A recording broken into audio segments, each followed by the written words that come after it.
Hello, kids! Come and join me as we learn English Quarter 3, Week 4. Made up and real text stories. In this lesson, you are expected to recognize the difference between made up and real in text listened to. As a child, you have probably been exposed to various stories that could either be made up or real. Made up texts are stories that could not happen in real life, while real texts are those which could really happen. Now let us look at the pictures and let us identify the pictures which could tell made up and real life stories. Which pictures could tell made up and real life stories? Yes, you're right. Pictures A and D could tell real life stories as they could happen in real life. However, pictures B and C are pictures that could tell made up stories as they could not really happen in real life. So makikita natin sa larawan A at sa larawan D, ito ay real stories dahil ito ay nangyayari sa totoong buhay. Samantala, ang larawan sa letter C at ang larawan sa letter D ay mga made-up stories dahil ito ay hindi nangyayari sa totoong buhay. For the learning task 1, write made up if the statement talks about made up stories and real if the statement is about real stories. So, ang isasagot natin ay made up kapag ito ay gawa-gawa o hindi totoong stories. And real naman kapag ito ay mga nangyayari sa totoong buhay na mga stories. So, for number 1, it talks about true events. So, ano kaya ang sagot natin dito? Tama, ito ay real or totoo.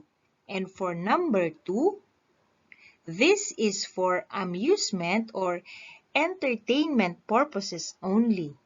So, is this made up or real? Tama, made up.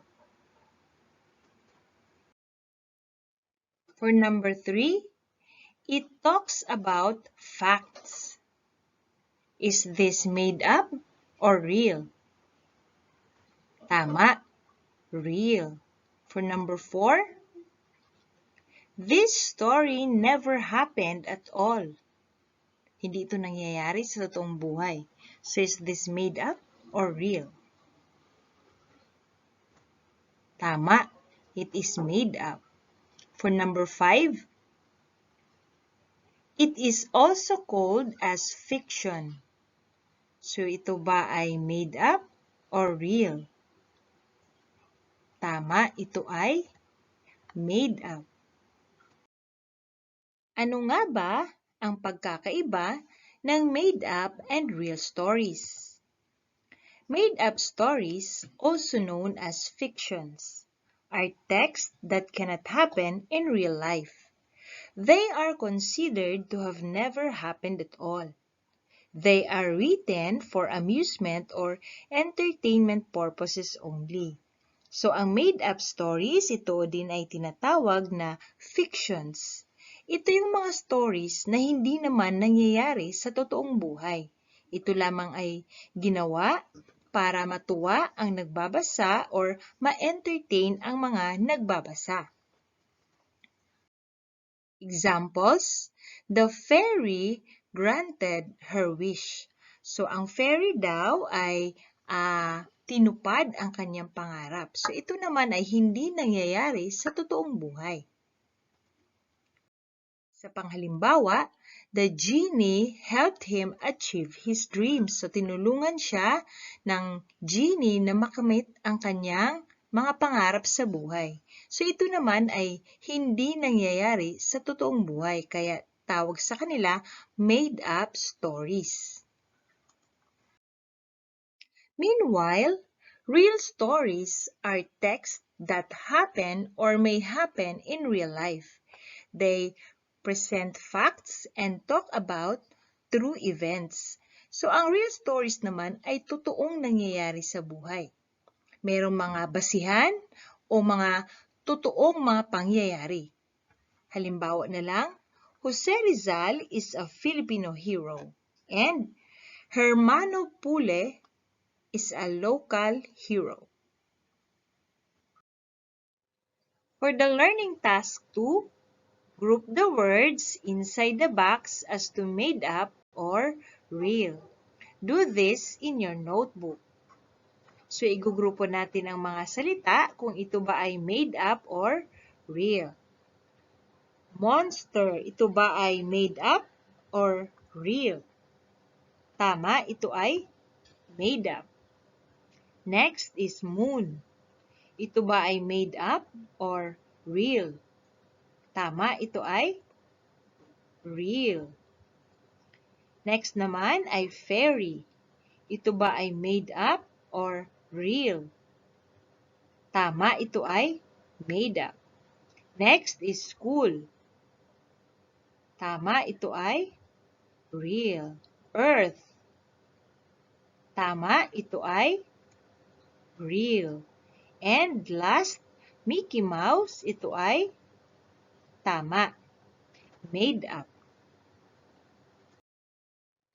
Learning task number 3. Encircle real if the sentence may happen in real life, or made up if the sentence could never happen in reality. Do this in your notebook. So, ang gagawin natin, bibilugan natin ang real kung ito ay nangyayari sa totoong buhay at made up naman kapag hindi. Para sa number 1, I saw a pink elephant.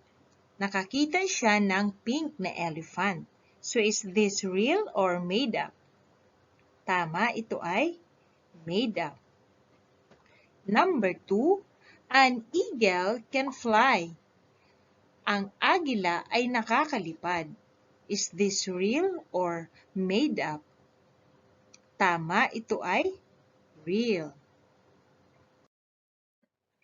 Number 3, my cat is driving the car.